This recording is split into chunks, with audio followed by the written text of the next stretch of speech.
Père, tu vois nos cœurs, tu connais nos blessures.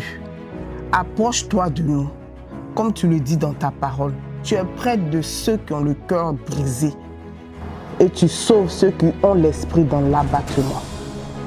Restaure ce qui a été brisé en nous, ce qui a été volé en nous, ce qui a été écrasé en nous. Donne-nous aujourd'hui un cœur nouveau, un cœur qui pardonne, un cœur qui marche dans ta paix et dans ta joie, au nom de Jésus. Bienvenue à ton rendez-vous de restauration pour ce mois de février.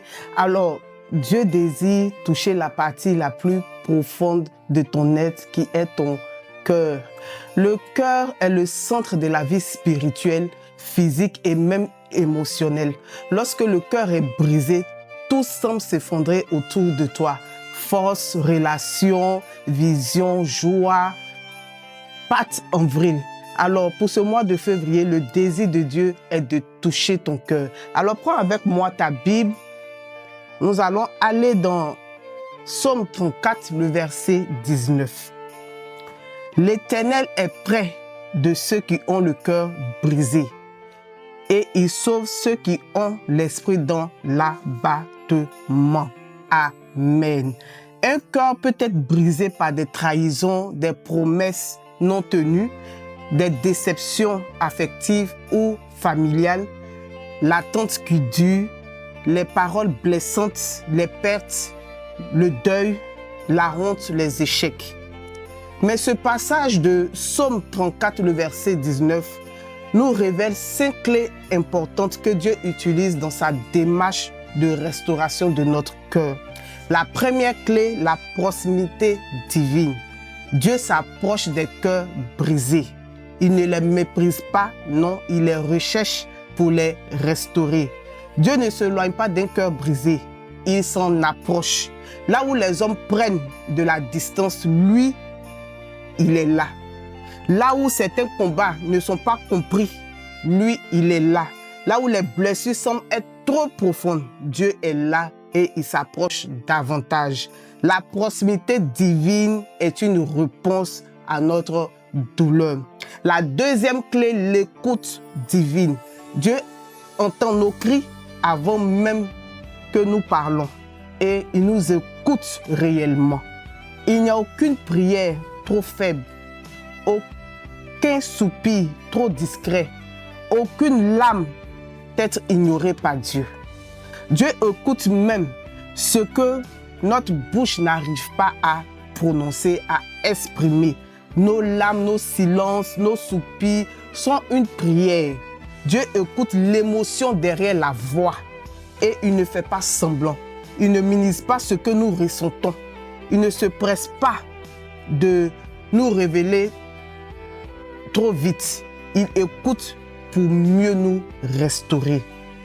La troisième clé, l'intervention divine. Quand Dieu descend dans ton histoire pour te relever, Dieu n'est pas simplement un spectateur de notre souffrance, non. Il ne reste pas immobile devant notre blessure, nos douleurs.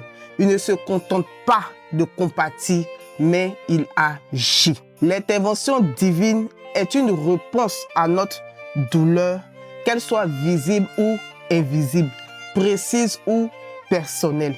La quatrième clé, c'est la recréation divine. Dieu façonne à nouveau. Avec Dieu, la restauration va plus loin. Elle devient une récréation. Dieu recrée, il refait, il redonne, il reforme. Il donne une nouvelle forme, il reconstruit selon un nouvel ordre. Donne une deuxième naissance à quelque chose qui semblait fini. C'est exactement ce que Dieu fait. Lorsque notre cœur est brisé, lorsque notre âme est fatiguée ou lorsque notre saison est détruite à l'intérieur. Dieu répare, il remodèle, il refait un autre vase. Il ôte le vieux pour laisser place au neuf. Alors, la cinquième clé, c'est le saut final de la restauration divine. Dieu ramène la paix et la joie. La restauration du cœur ne serait pas complète sans ces deux éléments essentiels, la paix et la joie. Lorsque Dieu touche notre cœur, il ne repart pas seulement ce qui est brisé, il vient remplir ce qui était vide. Et les deux premières choses qu'il dépose dans notre cœur, c'est la paix et la joie. Sa joie qui calme et qui rassure et qui stabilise. Sa joie qui révèle, ranime et fortifie. Paix plus joie est égal à cœur véritablement restauré. Alors de là où tu es, je t'invite simplement à baisser la tête et à faire cette prière avec moi. Père, tu vois nos cœurs, tu connais nos blessures. Approche-toi de nous, comme tu le dis dans ta parole. Tu es près de ceux qui ont le cœur brisé et tu sauves ceux qui ont l'esprit dans l'abattement. Restaure ce qui a été brisé en nous, ce qui a été volé en nous, ce qui a été écrasé en nous. Donne-nous aujourd'hui un cœur nouveau, un cœur qui pardonne, un cœur qui marche dans ta paix et dans ta joie, au nom de Jésus. Je prophétise sur notre vie à présent, que nos cœurs reviennent à la vie, dans le puissant nom glorieux de notre Seigneur Jésus. Amen. Alors, déclaration prophétique pour toi, pour ce mois de février. Je déclare que ton cœur n'est plus dans la douleur. Dieu est proche de toi. Il te restaure, te guérit intérieurement et tu retrouves la paix, la joie et l'équilibre au nom de Jésus. Alors répète avec moi, mon cœur revit, mon cœur respire, mon cœur devient nouveau, je suis restauré de l'intérieur au nom de Jésus. Alors soyons tous bénis et excellent mois de février à tous.